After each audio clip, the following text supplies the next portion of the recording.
You ask Tiger to solve. This deals with linear equations with one unknown. The final result is x equals 20. Let's solve it step by step. Group all p terms on the left side of the equation. Add 13x to both sides. Group like terms. Simplify the arithmetic. Group like terms. Simplify the arithmetic. Group all constants on the right side of the equation. Add 131 to both sides. Simplify the arithmetic.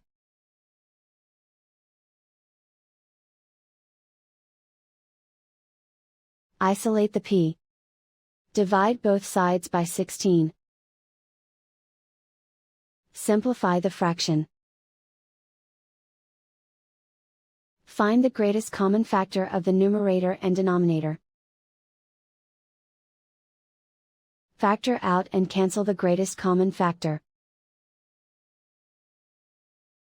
And so the final result is x equals 20.